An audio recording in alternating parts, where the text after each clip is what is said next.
Hello friends, നമ്മുടെ പുതിയൊരു വീഡിയോയിലേക്ക് സ്വാഗതം. നമ്മളാട്ടാ. അപ്പോൾ ഇന്നത്തെ വീഡിയോ നമ്മുടെ അയ്യപ്പൻ വിളക്കിൻ്റെ അമ്പലങ്ങൾ ഉണ്ടാക്കിയിട്ടുണ്ടായിരുന്നില്ലേ, അതിൻ്റെ കുറച്ച് വീഡിയോ ആണ്. ആ അമ്പലങ്ങൾ തുടക്കം മുതൽ തന്നെ ഉണ്ടാക്കിയിട്ട് അത് അവസാനിക്കണ വരെയുള്ള ഒരു ചെറിയൊരു വീഡിയോ ആണ് കേട്ടോ. അപ്പോൾ സാധാരണഗതിയിൽ എല്ലാവരും അയ്യപ്പൻ വിളക്കൊക്കെ കാണും, അമ്പലം ഫുള്ളായിട്ട് ഉണ്ടാക്കിയത് മാത്രമാണ് കാണാറുള്ളൂ. അത് തുടക്കം മുതൽ അങ്ങനെ കണ്ടവർ അധികം ഉണ്ടാവില്ല.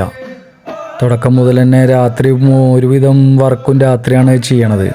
പിന്നെ അതിൻ്റെ ഫിനിഷിങ് വർക്ക് മാത്രമാണ് പകൽ ചെയ്യണത്. അപ്പോൾ അതിൻ്റെ മൊത്തം വർക്ക്, അതായത് മാർക്ക് ചെയ്തിട്ട് അമ്പലം മുഴുവനായിട്ട് മാലയൊക്കെ ചാർത്താനുള്ള നല്ലൊരു വീഡിയോ ആണ്. അപ്പോൾ എല്ലാവരും ഇത് മുഴുവനായിട്ട് കാണാൻ ശ്രമിക്കുക. അതേപോലെ തന്നെ നമ്മുടെ വീഡിയോ പുതിയതായിട്ട് കാണുന്നവരുണ്ടെങ്കിൽ ഒന്ന് ലൈക്ക് ചെയ്യുക, കമൻറ്റ് ചെയ്യുക, സബ്സ്ക്രൈബ് ചെയ്യാം. ഓക്കേ.